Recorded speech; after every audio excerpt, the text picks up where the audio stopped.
Découvrons ensemble le milieu associatif de notre Grand Sud avec les animateurs de Fréquence Évasion. Attention, restez en notre compagnie, c'est dans quelques instants sur Fréquence Évasion. La planète, les animaux et les hommes craignent pour leur santé et leur avenir. Dans quelques instants, nous allons ouvrir un nouveau dossier protection de l'environnement. Loisirs, culture, environnement, économie. Sur Fréquence Évasion, l'info dans le Sud est sans limite. Fréquence Évasion, la culture du Grand Sud. Vous écoutez Fréquence Évasion, nous allons partir à Monaco, précisément à la Fondation Princesse Grace, et en compagnie de Monsieur Rillet. Eh bien, nous allons découvrir cette fondation. Monsieur Rillet, bonjour, et merci d'être avec nous. Bonjour. Quand on évoque la Fondation Princesse Grace, c'est à la princesse elle-même qu'on pense en premier lieu. Comment la Princesse Grace a créé cette fondation ? Bon, la princesse a créé cette fondation d'abord très important, avec ses deniers personnels, parce qu'elle souhaitait une action qui est toujours maintenue d'ailleurs, c'était soutenir l'artisanat local, c'est-à-dire aider les personnes qui font des petits objets chez eux, de tricot, de broderie, à les commercialiser. Donc nous avons 2 boutiques dans lesquelles ces personnes, une trentaine environ, viennent déposer leur œuvre, je dirais, et nous les vendons éventuellement, c'est un genre de dépôt-vente, et on retourne à ces gens-là la part qui leur revient. Donc ça, c'était l'idée de la princesse au départ, ça se passe en 1964, et cette activité demeure.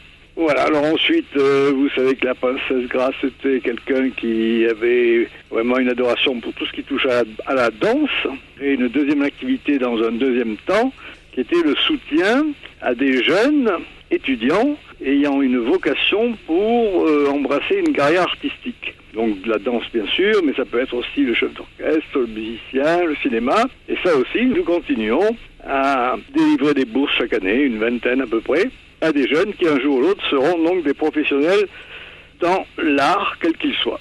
Voilà, si vous voulez, en quelques mots, ce que la princesse avait souhaité faire en créant la fondation. Alors aujourd'hui, quelle est l'évolution de la Fondation Princesse Grace ? L'évolution a été faite par la princesse royale Caroline de Hanovre, lorsqu'elle a pris, malheureusement après le décès de sa mère en 82, la présidence de la fondation à la demande de son père, le prince Régnier. Alors, dans un premier temps, il lui a demandé d'ouvrir une bibliothèque au nom de sa mère qui s'appelle la Irish Library, puisque sa mère était irlandaise. Il a remis toutes les collections à notre disposition et nous avons donc cette bibliothèque qui fonctionne maintenant grâce à la fondation bien sûr et qui permet de faire rayonner la culture irlandaise de par le monde par des moyens modernes, notamment des sites Air Data. Alors bien sûr, je présume qu'il y a de nombreux échanges avec l'Irlande. Ah oui, absolument. Nous avons fait notre site avec l'université de Dublin et c'est eux qui l'ont mis, si vous voulez, qui l'ont alimenté. Maintenant, il est consulté par tous les universitaires du monde anglophone. Et alors après, la nouveauté, si vous voulez, c'est la princesse Caroline a toujours été portée vers l'enfance.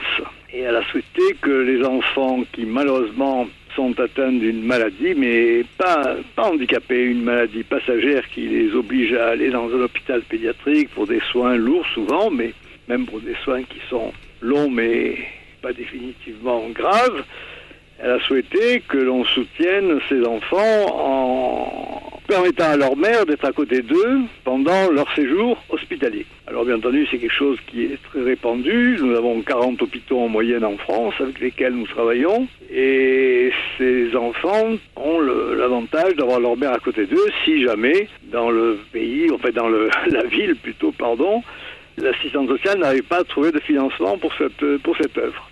Voilà, alors donc nous faisons ça dans 40 hôpitaux et c'est devenu l'activité principale de la Fondation Princesse Grace. Toujours pour aider l'enfant et à le soigner, si je peux dire, nous soutenons 4 laboratoires de recherche.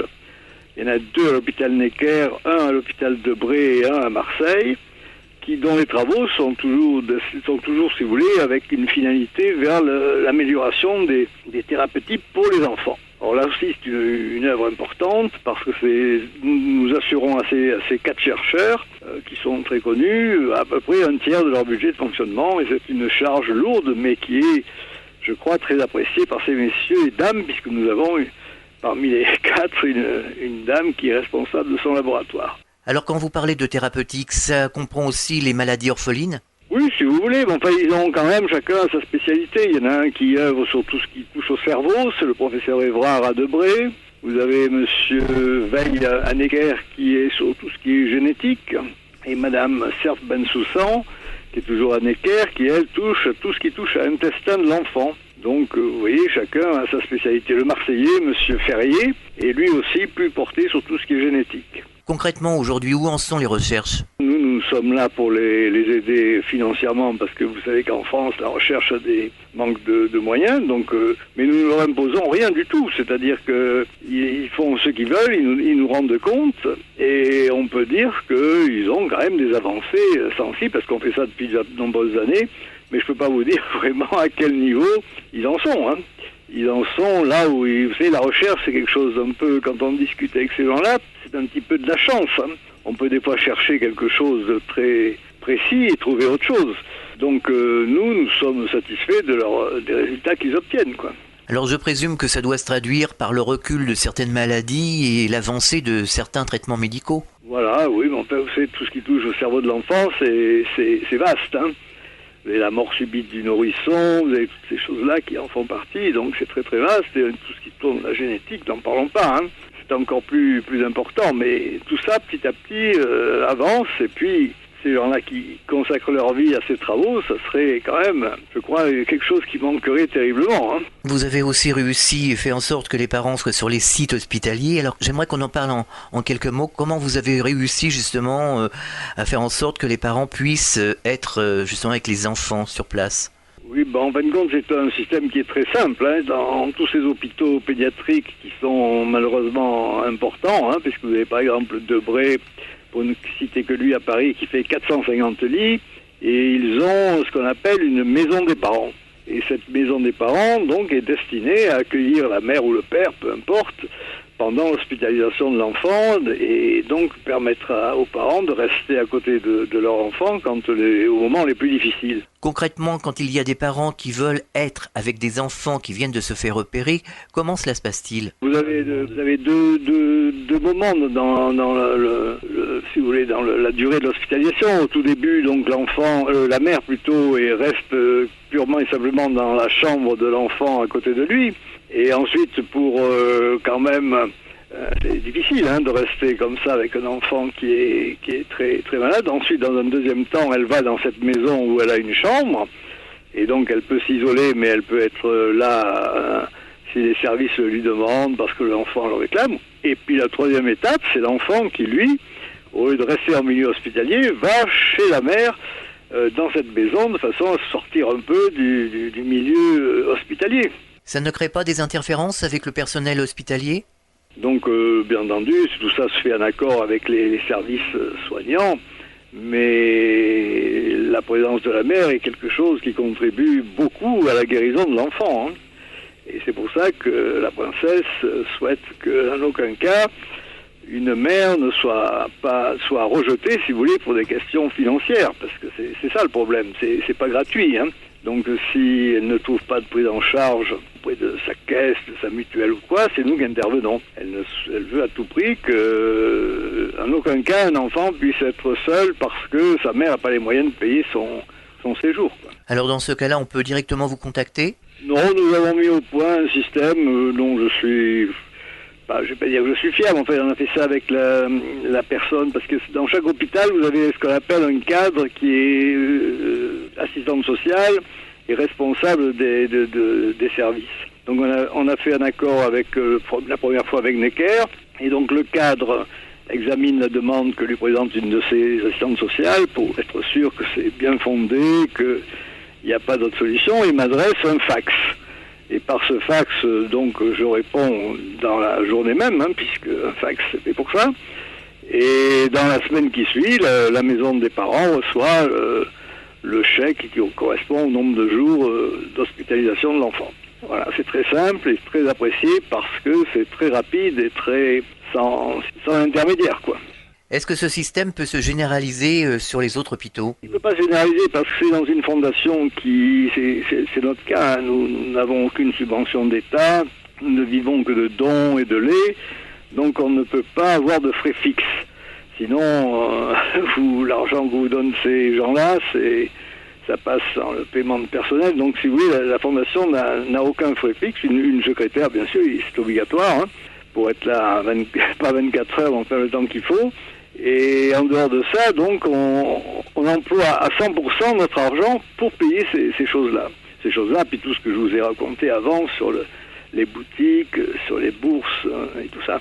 Revenons à l'artisanat. Alors, comment un artisan peut se faire connaître par l'intermédiaire de la Fondation Princesse Grace et quelles sont les aides que la Fondation peut leur apporter? C'est très simple. Donc, on a une responsable qui est administrateur du conseil comme moi et qui, elle, s'occupe des boutiques. Les personnes viennent la voir. Elle se met d'accord avec elle pour savoir si c'est quand même quelque chose d'intéressant et de vendable.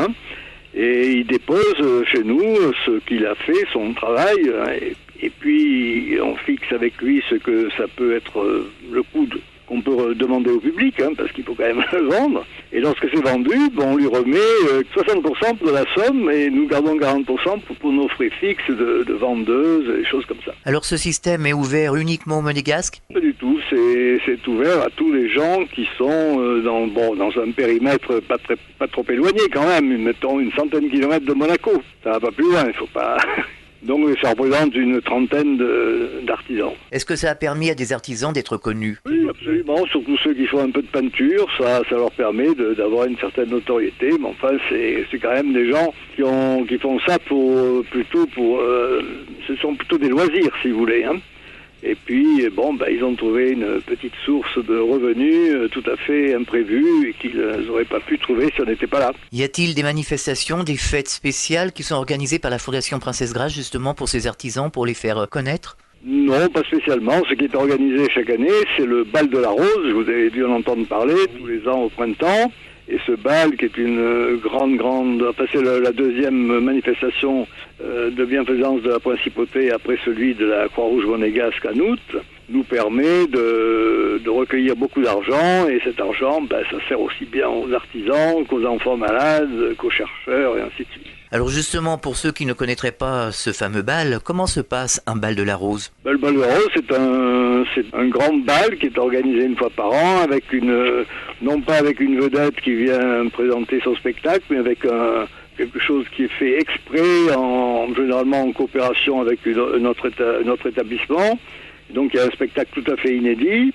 Et puis c'est connu maintenant, puisque ça a été créé par la princesse Grace il y a donc plus de 30 ans. On y vient un petit peu parce que on sait qu'on vient là pour faire du bien. Et c'est quelque chose qui est incontournable pour des gens qui ont quand même de l'argent, parce que c'est pas des choses qui sont abordables pour tout le monde. Alors vous me disiez tout à l'heure qu'il y avait un soutien pour les jeunes artistes. On pourra en parler en quelques mots? Ce sont des jeunes dont on est sûr qu'ils feront carrière, une carrière professionnelle de danseurs, de chanteurs, de musiciens, pourquoi pas de chefs d'orchestre, on en a eu. Et donc ces jeunes sont ça nous est signalé par les directeurs d'académie, et nous n'aidons que des jeunes qui feront carrière, quoi. Est-ce qu'il y aurait des noms d'artistes connus qui auraient bénéficié justement de cette aide? Non, là j'ai pas vraiment en tête comme ça de jeunes qui ont vraiment percé, mais ils sont tous certains. Moi je sais que le deuxième violon de l'orchestre de Monte-Carlo est issu de ces gens-là. Vous avez au niveau des danseuses, vous avez notamment des danseuses japonaises qui sont toutes sorties de l'école de Monaco. Donc vous voyez, mais ce ne sont pas non plus des grands noms, mais ce sont des professionnels. Alors nous pourrions parler un peu de la Princesse Grace, c'est le moindre que l'on puisse faire évidemment, pour lui rendre hommage. Quel a été son parcours juste avant d'avoir fait du cinéma? Qui était vraiment la Princesse Grace? Je pense que c'était une famille irlandaise, tout ce qu'il y a de plus simple, qui a émigré aux États-Unis. Et donc toutes ses racines sont irlandaises, mais sans avoir quelque chose de particulier. Bon, ensuite, elle s'est aux États-Unis, comme vous dites, Hitchcock l'a découverte et en a fait une vedette de cinéma. Mais pour elle, la culture hollandaise est restée toujours quelque chose auquel elle était très attachée. Elle avait particulièrement une très belle bibliothèque personnelle, que ce soit de livres, de partitions. Il n'y avait pas que la littérature. C'est ça que le prince a voulu donner après son décès, de façon à ce que ça serve à d'autres personnes. Et nous avons dans cette bibliothèque des consultations, je vous dis, qui sont beaucoup plus internationales que nationales. Hein. Au point de vue national, bon, on peut venir consulter les livres, on peut tout ça, parce que depuis on a amélioré la collection. Vous avez, je crois, tout ce qu'on peut trouver de mieux dans la littérature irlandaise chez nous. On a un monsieur qui était notre conseiller littéraire qui, chaque année, achète en moyenne une quarantaine de volumes depuis près de 20 ans, hein, puisque la princesse, malheureusement, est morte en 82. Donc nous avons maintenant une des bibliothèques irlandaises les plus complètes au monde. Hein. Il n'y a pas d'autre mot. Hein. Nous avons même un site qui s'appelle AirData dans lequel on peut consulter tout ce qui touche aux écrivains, aux poètes irlandais et qui est très apprécié des universitaires. Hein. Pour préciser un peu les choses, quel est le rôle de la princesse Caroline à l'intérieur de la Fondation Princesse Grace ? C'est quelqu'un qui, si vous voulez... Nous faisons ça tous les deux. Pour employer un terme ancien, je dirais que c'est la tête et moi je suis les jambes. Hein. Donc c'est elle qui a des idées toujours nouvelles et puis elle me demande de les exploiter. Hein. Quand nous avons créé l'aide au laboratoire, il fallait faire quelque chose d'original qui consistait à ne pas utiliser nos fonds et ne pas demander à nos donateurs. Donc on a créé des fonds communs de placement. C'était l'époque où la bourse était d'ailleurs très favorable, elle l'est moins maintenant. Et ces fonds communs de placement permettaient aux gens donc de placer leur argent comme ils l'auraient placé n'importe où. Et nous autres, on percevait en contrepartie de la renommée de la princesse un petit quelque chose sur les frais de gestion qui nous a permis de démarrer cette nouvelle activité sans aucune dépense nouvelle, quoi. Bon, maintenant la bourse marchant moins bien, on doit un peu compenser ce dont les chercheurs ont besoin. Vous voyez, ce sont des idées de la princesse et c'est extraordinaire parce qu'il faut quand même y penser. Quels sont les projets de la Fondation Princesse Grace ? Vous savez, les projets c'est la continuité de ce que je viens de vous dire. Par contre, ce que nous faisons chaque année et que là, ce sont des projets, si vous voulez, on aide également les hôpitaux du tiers-monde. Donc on fait des opérations ponctuelles avec Médecins sans frontières par exemple, et on est en train de terminer la rénovation de la maternité de l'hôpital d'Addis Abeba. Bon, l'année prochaine, on va peut-être faire autre chose. Hein. Donc ça, c'est c'est des choses que l'on ne peut même pas prévoir, parce qu'il suffit qu'on nous le demande, qu'il y ait quelque chose d'urgent à faire, on le fait dans le tiers-monde. Alors, on a un hôpital en Inde qu'on soutient depuis des années. On a refait un centre pour enfants au Gabon. Enfin, vous voyez, c'est quelque chose, ça c'est très... On a donné aussi un appareil un peu extraordinaire à l'hôpital de Rome. Donc, je vous dis, ça c'est au coup par coup. Mais c'est tous les ans, quoi. Vous avez peut-être un dernier mot à faire passer sur cette antenne, sur l'antenne de Fréquence Évasion, pour nos auditeurs là qui nous écoutent en ce moment concernant la Fondation Princesse Grace, pour peut-être les inciter à vous aider. Je vous dis, nous autres, je vous ai expliqué que notre ressource principale, c'est le bal de la rose, hein, qui représente quand même près de 900 couverts. Et donc ça fait beaucoup de monde et ça fait quand même de l'argent. Mais ensuite, on accepte effectivement les dons et les laits quand les gens souhaitent nous aider. Hein.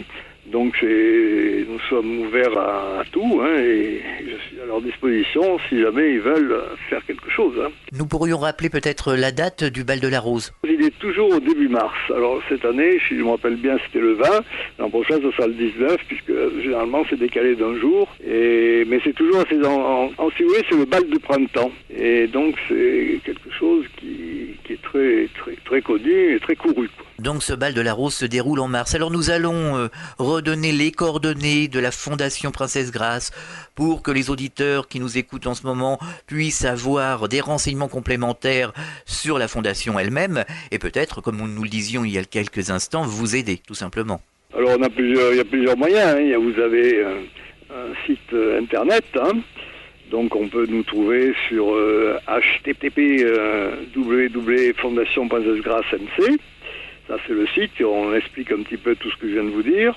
Ensuite, nous avons, au point de vue bancaire, nous sommes à la Barclays Bank de Monte-Carlo. Et les fameux fonds communs qui aident la recherche, ça se trouve à la Banque du Gothard et il s'appelle Monaco Recherche. Donc vous avez ces 3 points, et puis après, bien sûr, il y a notre adresse, hein, c'est la boîte postale 520 à Monaco. Ça, c'est très facile à retenir. Hein. Donc il y a aussi un numéro de téléphone, évidemment. Le numéro de téléphone aussi, si vous voulez. Bon, Monaco, donc c'est 00 377 97 70 86 deux fois. Alors donc vous pouvez joindre la Fondation Princesse Grace au 00 377 97 70 86 86, 00 377 97 70 86 86, et c'est à la boîte postale 520 Monaco. Vous pouvez donc écrire sans problème, Monsieur Rillet. Merci de nous avoir présenté la Fondation Princesse Grace, on en sait un peu plus et on vous remercie vraiment pour tout ce que vous faites. C'est vraiment très très bien. À bientôt, Monsieur Rillet, sur Fréquence Évasion. Au revoir, monsieur. Vous écoutez Fréquence Évasion partout dans le Grand Sud entre Menton et Toulouse. À très bientôt pour un nouveau rendez-vous associatif dans nos régions. Fréquence Évasion.